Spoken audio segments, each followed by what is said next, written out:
Kabaratna Pro 4.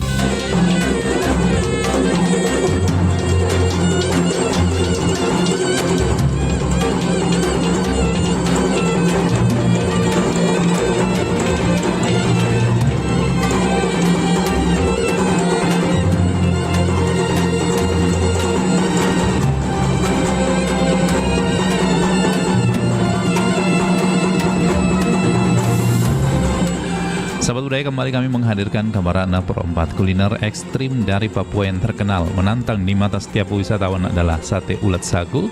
Orang Papua biasa menyebut panganan ini dengan nama ko. Ulat sagu bagi masyarakat Indonesia pada umumnya mungkin dianggap sebagai hewan yang menjijikkan, tapi tidak bagi warga pribumi Cenderawasih.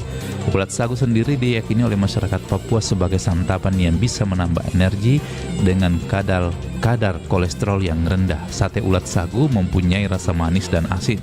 Selain protein dan juga kandungan lain pada tubuh ulat sagu, yaitu asam aspartat, asam glutamat, tirosin, lisin, dan metionin. Demikian Kabaratna Pro 4.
Sulawesi Selatan.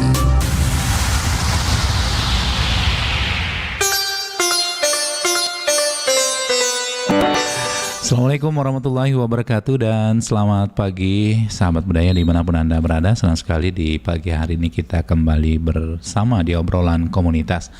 Obrolan komunitas kali ini kita bersama dengan salah satu narasumber kita dari Himpunan Pelestari Bahasa Daerah bersama dengan Bapak Yahya Syamsuddin. Beliau ini pengurus HPPD Sulawesi Selatan. Assalamualaikum Pak Yahya. Waalaikumsalam warahmatullahi wabarakatuh. Jadi saya panggilnya Pak Yahya atau Pak Syamsuddin ini? Yahya. Yahya, Masya Allah. Baik Pak Yahya, hari ini kita berada di tanggal 10 November, Hari Pahlawan Nasional. Dan kebetulan narasumber kita di depan saya ini sahabat budaya, beliau juga termasuk pahlawan. Karena kesehariannya beliau bekerja sebagai tenaga pendidik atau guru, tapi beliau ini adalah pahlawan tanpa tanda jasa ya. Masya Allah. Harus ada jasanya kalau mau jadi guru. Tapi pahlawan tanpa tanda jasa, itulah dalam lirik lagunya Himde Guru ya. Baik, mungkin ada sedikit ingin pengantar dulu nih Pak Yahya. Kita cerita dulu sedikit tentang Hari Pahlawan nih. Kalau dari sisi keguruan ini memaknai Hari Pahlawan itu seperti apa Pak? Pahlawan itu adalah orang yang berjuang demi kebenaran, bukan sekedar memperjuangkan haknya. Kalau memperjuangkan hak kita itu masih dalam lingkaran kepentingan pribadi kita. Sementara pahlawan itu adalah orang yang membawa bagaimana memperjuangkan hak orang banyak. Sementara seorang guru itu bukan berbicara untuk kebaikan dirinya, tetapi dia bagaimana ia mengantar anak-anak didik, peserta didik, anak-anaknya orang untuk menuju kepada kebenaran dan kehidupan yang lebih baik dengan bekal ilmu dan pembiasaan. Masya Allah. Boleh tahu nih Pak Yahya, sudah berapa tahun ini jadi seorang guru? Saya jadi guru tahun 2003. 2004, berarti 1 tahun ya? 20, ya. Oh 2023 atau 2003? 2003. Oh 2003, Masya Allah, luar biasa. Sudah lebih 10 tahun. Berarti ini kalau mau dihitung ini, bayangkan siswata ini mungkin kalau ketemu satu-satu mungkin ada yang tidak kenal Midi. Ya, ada pernah bikin kaget waktu saya pernah jalan-jalan di Mall Panakukang. Iya. Ada karyawannya tiba-tiba datangi saya, Pak Guru, salaman.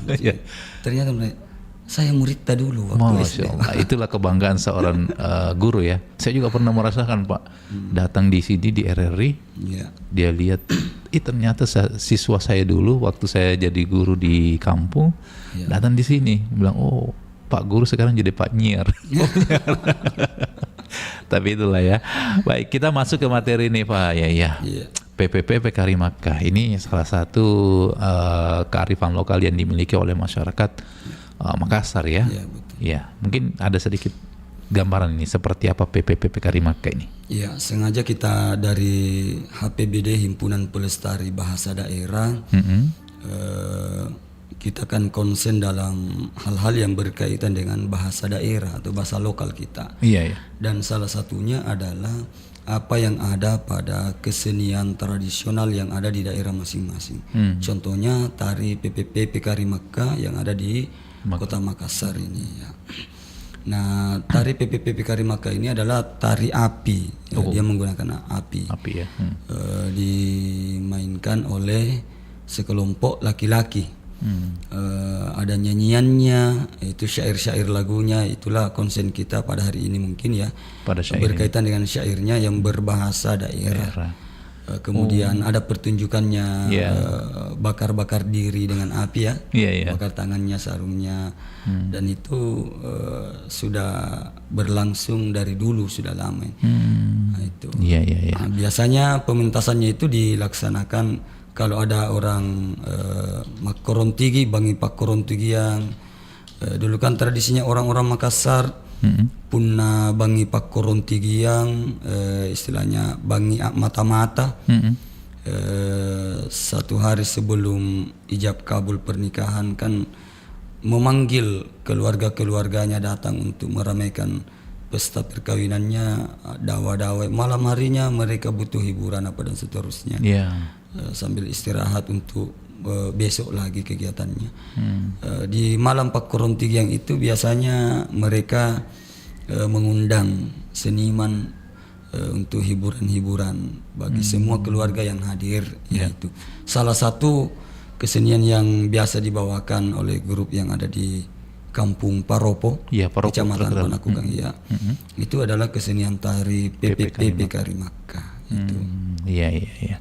Nah ini kan kalau kita lihat bahwa tarian PP Karimakka ini kalau dilihat dari sisi sejarahnya mungkin ya, ini menjadi sarana dakwah dulu. Betul. Nah itu apakah dari sisi liriknya atau memang ada kekuatan dari pertunjukan itu sehingga mampu memberikan syiar agama Islam gitu di Sulawesi Selatan ini? Betul, ini ada syiar dakwanya. Jadi pertama dari sisi liriknya itu, lagunya itu, karena setiap bait lagu-lagunya itu berbicara tentang agama Islam, Makkah, Madinah, dan core lagunya itu adalah melantunkan, memperdengarkan kalimat tauhid, la ilaha illallah. Kalau boleh saya, boleh sedikit, nyanyikan sedikit bait-baitnya di antara 20 lebih bait lagunya itu. Core lagunya itu yang biasa didengar dan diulang-ulang oleh warga dengar itu. La ilaha illallah jaba elele surullah berantataya la ele mahaya berasalla setimbagada PPP Karimakka elang terayari Madinah ayya Allah parombasai na takabbere dunia balla lompo ari Makkah sabanayari Madinah ayya Allah nirindring kita ni belo-belo satinjai dan seterusnya. Masya Allah, luar biasa ya. Ini mungkin ada sedikit pesan daripada lirik-liriknya tadi. Ada syair-syair yang luar biasa. Setiap baitnya ini memiliki makna yang berbeda ya. Yang pertama dari core lagunya itu la ilaha illallah jaba ilal surullah dan seterusnya. Itu bagaimana memperdengarkan kepada masyarakat yang hadir, membiasakan mengucapkan kalimat la ilaha illallah. Karena maksudnya Islam ini kan, Islam itu identik dengan bahasa Arab. Sementara lidah orang-orang yang baru berkenalan dengan agama Islam, bahasa Arab yang dianggap sebagai bahasa asing, bahasa luar. Jadi perlu memang pembiasaan. Jadi la ilaha illallah itu menggaungkan kalimat bagaimana kita mengesahkan Allah. Tidak ada Tuhan kecuali Allah. Itu. Jadi tauhid. Kemudian ada kata di situ, kata surullah diambil dari kata sirrullah. Sirrullah itu rahasia Allah. Dalam ada kebiasaan orang-orang Makassar dulu itu ada namanya bicara bici-bici rahasia tuh. Ada biasa baca-baca. Kalau orang-orang tua dulu ada tuh pakai pakaian, begitu. Ada tuh pakai pakaian, ada tuh pakaian. Dan pakaian ini bukan pakaian yang dalam makna apa yang biasa kita pakai. Baca-baca. Pakaiannya orang dulu sampai sekarang, para nabi-nabi itu adalah kalimat la ilaha illallah. Dalam sebuah hadis itu kan diriwayatkan oleh Ibnu Hibban dan periwayat yang lain menyatakan bahwa afdalu ma qultu ana wan nabiyyuna min qabli la ilaha illallah. Kata Nabi, seafdal-afdalnya ucapan yang aku ucapkan dan juga para nabi-nabi sebelumku adalah kalimat la ilaha illallah. Aksiru min qauli. Annahu la ilaha illallah. Masya Allah. Itu. Kemudian masuk pada bait pertama, PPP Karimakka, api yang ada di Makkah. Wah, ini lanteraya di Madinah, lentera ada yang ada di Madinah. Parombasai, kobarkan. natakabbir dunia, sehingga dunia bertakbir membesarkan Allah Subhanahu wa taala, membesarkan nama Allah Subhanahu wa taala. Api yang dimaksud ini bukan api betulan. Ini bahasa majazi. Kalau dalam ilmu tafsir kan ada namanya majazi, ada hakiki. Jadi majazi itu makna kiasan. Jadi api yang ada di Makkah, kalau kita kan api itu sumber cahaya. Cahaya yang mana yang dimaksud? Ternyata yang dimaksud adalah agama. Agama itu. Karena sumbernya kalau dalam Islam itu kan lahirnya Nabi Muhammad SAW itu di kota Makkah, dan disitulah Nabi mendakwakan kalimat tauhid, la ilaha illallah.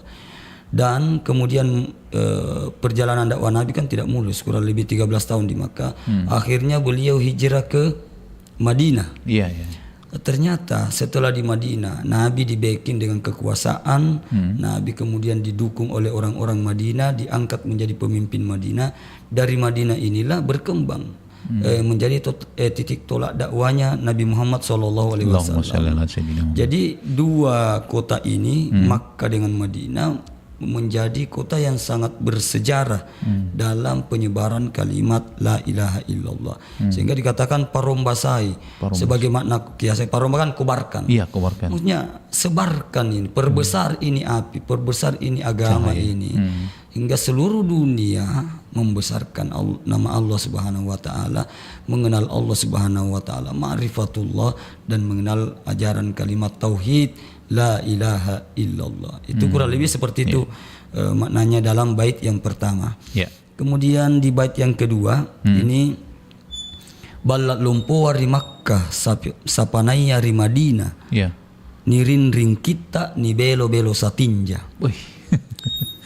Ini pemilihan diksinya ini sudah dipengaruhi oleh kearifan lokal. Karena di situ ada kata ballat lumpuar. Itu kearifan lokal.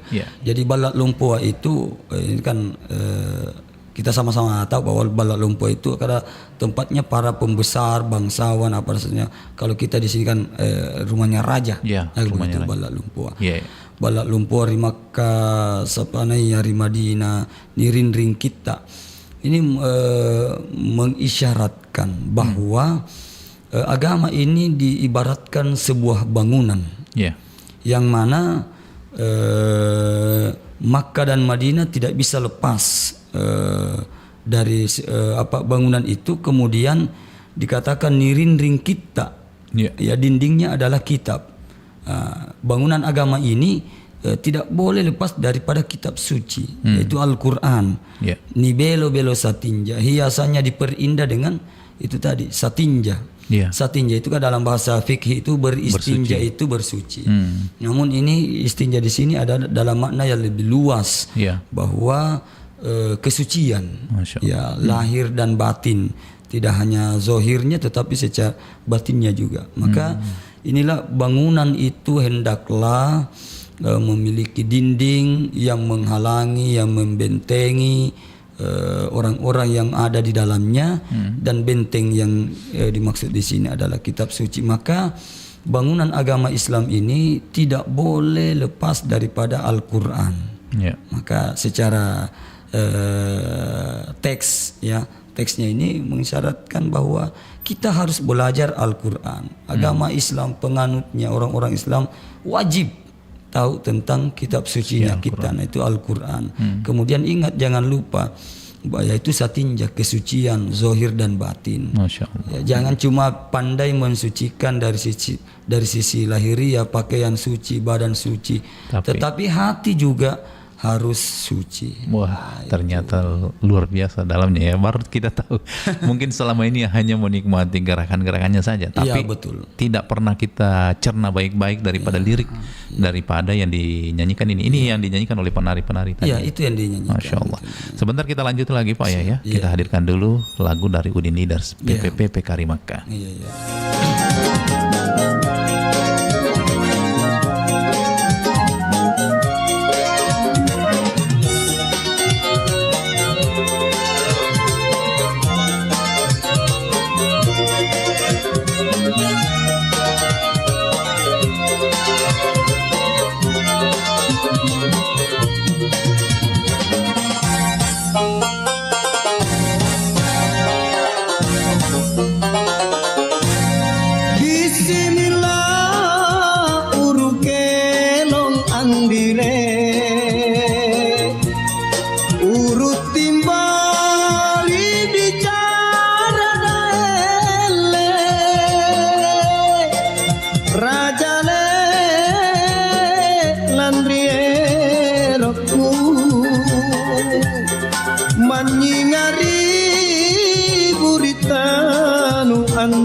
Angrangi kopi na asala si buntulanta nanu kasu mangkanane pakanu pang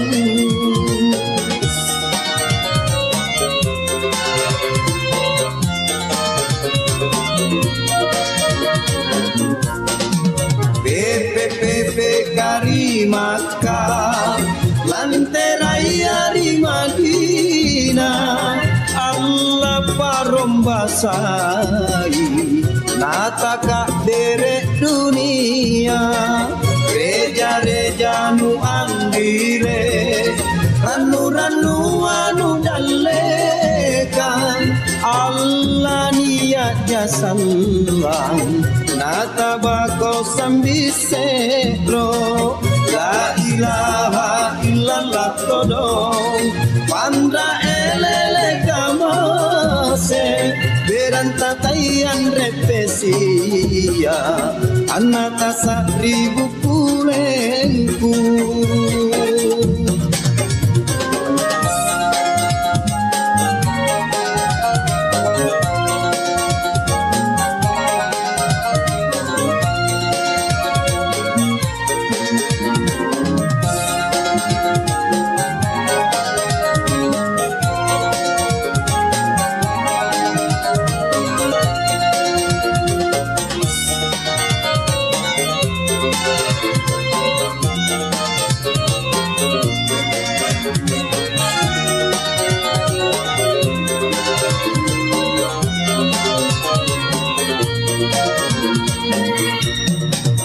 La birikori tu jaya salawanu pariyati la nyawanu salominu canin-cani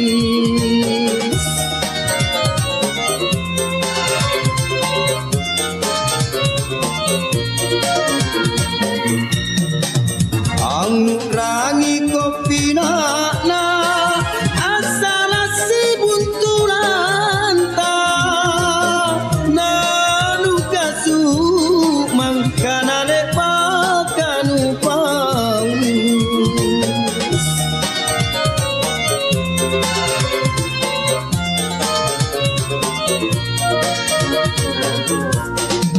Pepe kari maka lanterai ari Madina Allah parombasai nataka dere dunia reja nu andire ranu anu dalekan Allah niat jasalang natabako sambisero la ilaha illallah todong pandra elele kamase beranta tayan repesia anatasa ribu pulengku la ilaha illallah todong pandra elele kamase beranta tayan repesia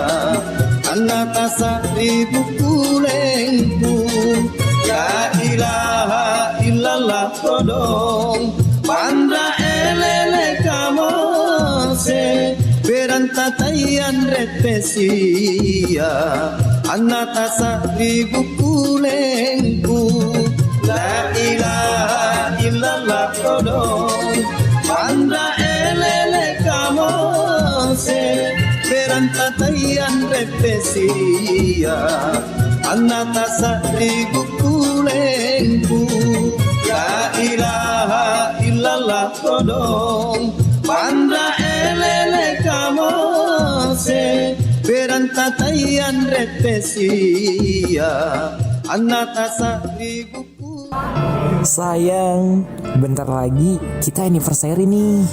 Aku jadi ingat betapa gigihnya perjuangan aku buat dapetin kamu. Lebay kamu. Perjuangan Bung Tomo dan kawan-kawan jauh lebih gigih dari kamu. Bung Tomo siapa? Kamu selingkuh ya? Aduh. Gini nih, kalau sekolah cuma sampai gerbang doang. Bung Tomo itu salah satu pahlawan bangsa. Indonesia nggak bakal bisa merdeka tanpa jasa pahlawan terdahulu. Maaf sayang, aku nggak tahu soal pahlawan.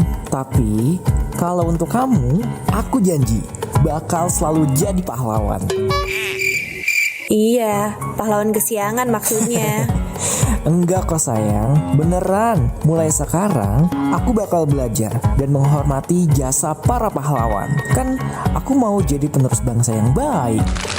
Bisa aja kamu. Bangsa yang besar adalah bangsa yang menghormati jasa pahlawannya. Kiri-kiri terus-terus tembak-tembak, pinyem. Jangan. Jangan pada rebutan. Anak ayah sudah main gamenya. Viko, udah waktunya les, nak. Yuk. Ya bunda. Sarah, sudah main gamenya sayang. Ayo belajar membaca lagi. Iya ayah. Pahlawan Sultan Hasanuddin Pangeran Antasari, tuanku Imam Bonjol. Wah. Anak ayah hebat ya. Sudah lancar membaca rupanya. Ayah, mereka ini siapa sih? Oh, mereka ini adalah pahlawan kita, Sarah. Pahlawan itu siapa ya? Pahlawan itu adalah mereka yang berjuang dan mengorbankan seluruh jiwa dan raganya untuk mempertahankan kemerdekaan Indonesia. Wah, hebat ya ayah. Sarah mau seperti pahlawan. Silakan ayah. Bisa. Yang penting Sarah jangan main game terus. Caranya Sarah harus rajin belajar, berprestasi, dan berkarya, meneruskan perjuangan para pahlawan pendahulu. Sarah jadi anak yang berguna bagi nusa dan bangsa. Siap ayah. Arti ayah adalah pahlawannya Sarah dong. Karena udah jagain Viko, Sarah, dan Bunda. Sayang ayah. Ayah juga sayang sama anak ayah. Kenalkan sosok pahlawan pada anak sejak dini. Delman.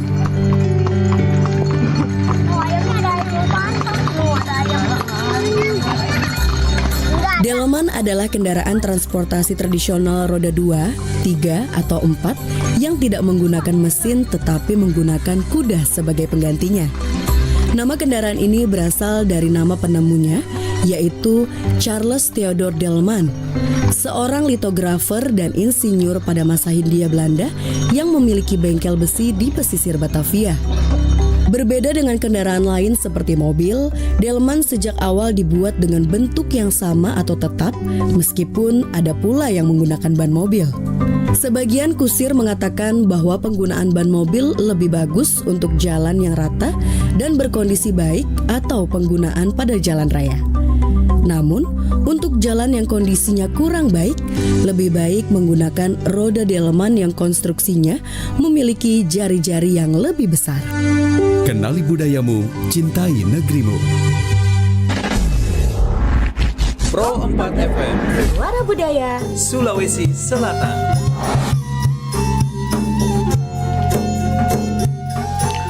Ya, sahabat budaya, masih berlanjut kebersamaan kita di obrolan komunitas. Kita masih membahas tentang PPPP Makkah. Ini kalau dari sisi namanya memang agak unik ya, Pak. Ya, artinya PP itu api, Mekah dari Mekah ya, begitu ya. Nah, mungkin kita lanjut lagi tadi masalah lirik-lirik daripada tarian PPPP Makkah ini. Kita lanjutkan di bait selanjutnya itu. Setelah membahas tentang Makkah, kemudian masuk dalam diksi Balat Lompoa, masuk lagi mulai di kearifan lokal yang lebih kecil lagi, yaitu di Kampung Paropo dengan baitnya begini. Iya paku Makkah dokang, juku batu pari Makkah, bate bantunna halifaya rimadina. Jadi kalau diterjemahkan kurang lebih nanti saya akan mengkonsumsi makan ikan kalau lauk pauk atau ikannya itu dari Makkah. Wah. Pancingannya para khalifah yang ada di Madinah. Saya kira unta, Pak. Berarti itu makin kalau. Nah, di sini pemilihan diksinya dia di sini menggunakan kata pertama itu juku. Juku ikan. Yeah. Itu ini secara tersirat itu memasukkan kampung Paropo di dalam bait ini. Karena Paropo itu dari bahasa Makassar. Yeah. Paropo dari kata dasar ropo. Ropo itu adalah sistem memelihara ikan di ropoi, di pagari. Di pagari. Ya itu. Yeah. Jadi Paropo memang dulu itu Pakatuan Juku, tempat memelihara ikan, beragam ikan di situ. Yang mana menurut cerita konon di Paropo dulu itu musim hujan bahkan sampai musim kemarau itu masih tetap banyak air di situ sehingga dijadikan tempat memelihara ikan. Konon beberapa raja-raja atau bangsawan-bangsawan di masa lalu mereka kalau mau pergi makan ikan itu pergi ke kampung Paropo yang ada di Kecamatan Panakuan sekarang. Ya. Jadi itu maka masuklah istilah diksi juku ya ikan. Kemudian selanjutnya di situ ada bate bantunna. Kalau orang memancingkan nih bantungi. Bate bantunna di sini menggunakan kata halifai dari Madinah. Halifah itu kan pengganti nabi, pemimpin pengganti nabi. Mulai yang titik tolaknya itu di Madinah. Dalam berbagai catatan sejarah kan kita kenal dengan khalifah yang 4, Khulafaur Rasyidin. Dalam teks hadis-hadis Nabi itu dikatakan alaikum bisunnati wa sunnati khulafaur rasyidin min ba'di. Hendaklah kalian memegang teguh sunnahku dan sunnah para khulafaur rasyidin sesudahku. Nah, jadi memang secara berantai ajaran Islam itu hendaknya dapat dipastikan bahwa ajaran yang kita terima sekarang itu bersambung kepada Nabi. Ya tentunya setelah Nabi kepada Khulafaur Rasyidin banyak sih sahabat-sahabat Nabi yang lain.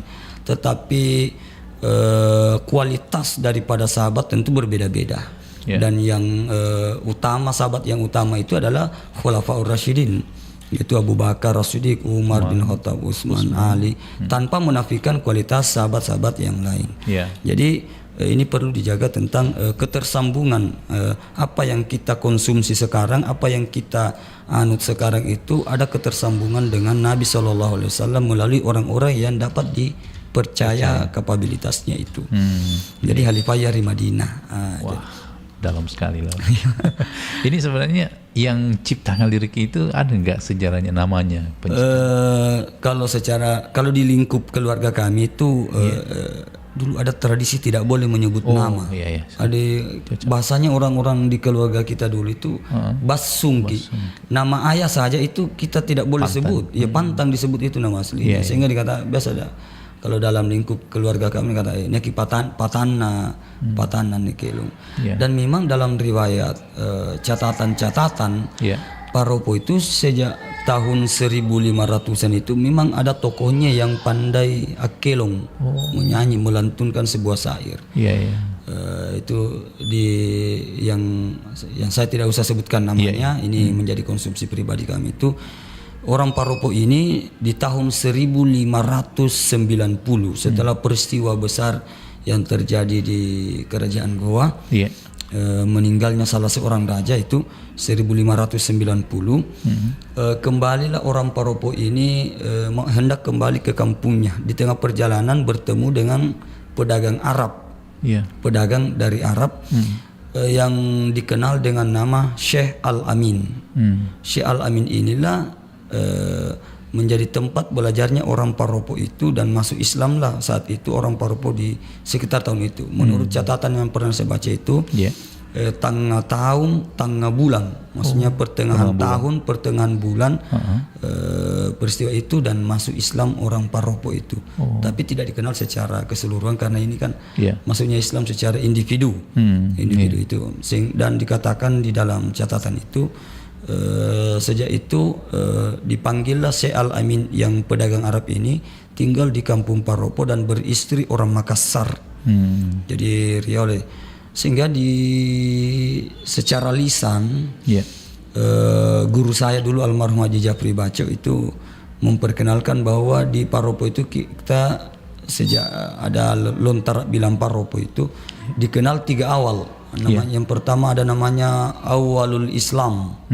Awalul Islam, yang kedua awaluddin, yang ketiga awalul ma'rifah.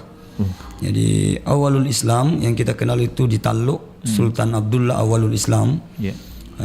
Kemudian Awaluddin Goa, kemudian yang di Paropo itu diberi gelar dengan gelarnya itu Awalul Ma'rifah, karena ternyata di Paropo itu, di kampung Paropo sudah mengenal Islam, sudah mengenal tauhid, kemudian datanglah penyebar agama Islam yang terkemudian. Nah, begitu. Wah, luar biasa ya. Jadi memang tari PPPP Karimaka ini kalau dari sisi pemainnya ini Pak Yaya, itu apakah memang ada doa-doa khusus dipanjatkan dulu sebelum mementaskan ini? Pertama, pemainnya itu semuanya kalau yang asli dari kami dari kampung Paropo itu laki-laki semua. Karena memang tradisi kita dari dulu itu pantang itu perempuan-perempuan tampil di depan publik. Publik itu. Kemudian yang kedua, para pemainnya itu diharapkan semuanya dalam keadaan suci, dan ketika tampil jangan sampai ada muncul sifat takabur. Kemudian menjaga pandangan kita ketika melihat orang banyak, karena pertunjukan boleh jadi ada orang yang rilokan tawasi saling menguji ilmu. Begitu itu kan ada seperti itu. Jadi persoalan baca-baca jelas ada. Jelas ada. Yang pertama modalnya adalah keyakinan. Kita harus punya keyakinan bahwa la ilaha illallah, tidak ada Tuhan kecuali Allah. Segala sesuatu itu dikendalikan oleh Allah. Jadi kita harus fokus kepada ketauhidan kita, keyakinan kita kepada yang maha kuasa, yaitu Allah. Yang kedua, masing-masing setiap pemimpin itu ada berbeda-beda. Ada yang pakai baca-baca ini, baca-baca itu, dan seterusnya. Kemudian ada juga versi budaya Makassarnya, yaitu di beberapa keluarga kami itu ada istilah yang tidak asing di kalangan kita orang lokal, nuasempi nak bina, nuasempi arin na pepeka. Nuasempi, kalau orang-orang dulu kan identik dengan istilah itu. Nusinji arin tojin. Kamu tahu di nama aslinya itu air, misalnya kalau air. Kau tahu di nama aslinya itu api, istilahnya orang. Tapi ini kan tradisinya orang-orang dulu. Tapi menjadi keyakinan di kalangan mereka bahwa benda itu memiliki nama. Yang kalau disebut nama itu dia mau menurut, seperti itu. Selain pengetahuan-pengetahuan seperti itu, ada juga teknik dan mengenal api. Api itu sifatnya bagaimana, bagian mananya yang panas, dan bagaimana pengenalan kita antara dia dengan kita, karena kita sama-sama makhluk. Kita sama-sama makhluk, dan manusia adalah ahsan, sebaik-baik makhluk. Laqad khalaqnal insana fi ahsani taqwim, sebaik-baik manusia. Sebaik-baik makhluk yang diciptakan oleh Allah adalah manusia, sehingga kita harus bisa menempatkan diri kita. Jadi ini kan biasa pada saat pertunjukan antaraksi melibatkan orang ya. Ini supaya orang yang misalnya di antaraksikan ini kan kita tidak biasanya kan dari penonton ya. Ada. Nah itu membuat keyakinan itu kepada yang ditemani nih antaraksi ini bagaimana? Kan biasa ambil dari orang dari luar. Betul. Penonton itu gimana? Nah ini juga perlu kehati-hatian. Perlu kehati-hatian. Jangan sampai di kalangan generasi muda kita ini hanya modal meniru. Karena jangan sampai ini dilakukan tanpa ada pengetahuan yang cukup. Ini kan bisa berbahaya, menimbulkan efek yang tidak diinginkan. Sama seperti kemarin ini beberapa peristiwa tentang ngaruh yang disoroti oleh teman-teman kita di para budaya. Yang ada beberapa kejadian, ada yang meninggal, ada yang sempat dibawa ke rumah sakit. Tapi ada juga yang tetap melakukannya tapi tidak kenapa-napa. Kan begitu. Kalau bahasa pendeknya yang bukan piajalnya tapi kan ada namanya SOP-nya. SOP-nya kan begitu. Demikian juga ini kan api. Kita makanya harus tahu dulu sifat-sifatnya, karakternya api seperti apa, dan keadaan tingkat keyakinan kita seperti apa. Makanya mulai dari sebelum tampil Yeah. itu kan dikumpulkan dulu para pemain, diingatkan. Yeah. Yang kedua, orang yang melakukan pembakaran juju, bahasa kita juju itu yang mau dibakar obornya ya. Jujuknya itu di antara pemain itu orang yang dipilih. Jadi dia memang juga ada teknik tersendiri. Pemilihan bahannya juga dipilih karena tidak semua kain itu cocok untuk dijadikan juju. Kemudian ketika tampil itu perlu ada teknik-teknik dan itu tadi keyakinan kita, pandai tidak menjaga. Di samping itu selain penari itu memiliki bekal secara pribadi, orang-orang yang duduk melantunkan syair juga perlu juga berdoa untuk membentengi, membentengi semua pemain, semua yang akan masuk di situ. Saling menjaga. Jadi selain secara nafsi juga secara kolektif. Ya, makanya sebagian ada dulu guru kami dulu almarhum Dr. Andes Haji Japri Bacu menyatakan salah satu rahasia dari PBPP Karimaka itu adalah syairnya. Salah satunya ya, salah satunya karena di situ ada la ilaha illallah. Ya, ada pertama la ilaha illallah. Karena dalam beberapa riwayat hadis dikatakan la ilaha illallah hisni. La ilaha illallah itu bentengku. Wa man dakhala hisni amina min azabi. Siapa yang masuk di bentengku aman dari siksaku. Masya Allah. Itu ada riwayatnya. Ini bisa kita baca di dalam kitab Tangkihul Qaul dan kitab-kitab hadis lainnya. Kemudian selain la ilaha illallah, Nabi bilang sara toh apa? Napari sara ada kelong-kelong mustahil. Artinya kita menyanyikan sesuatu yang mustahil. Ada di situ syair-syairnya. Alianga cerakna kaluaraya. Coba ambilkan saya darahnya semut. Iya deh, enggak masuk akal ya. Atau nakana aliantonga jiknikna bungum butaya. Coba ambilkan saya airnya sumur kering. Ya. Kalau kering kan tidak ada air. Itu. Tidak masuk. Atau nakana alianga katingalo selik birang. Maksudnya lalat yang membawa parang. Iya. Aliantonga tirit tina capakna, carikan saya tali yang tidak berujung. Majas hiperbola kayak apa majas apa namanya itu yang personifikasi.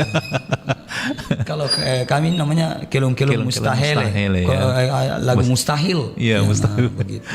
Jadi sebagian tokoh menyatakan salah satu bentuk sakralnya itu di lagunya, di syairnya itu ada. Jadi mustahil, maka napata basaraki mustahil membakar kita, begitu. Kalau dalam sisi pengkaderan ini memang ada. Artinya orang-orang harus orang Paropo ya, atau bagaimana? Tidak mesti orang Paropo. Ya. Cuma secara tradisi memang berkembang di Paropo. Ya, sampai sekarang, dan alhamdulillah sudah beberapa sanggar berkembang selama ini.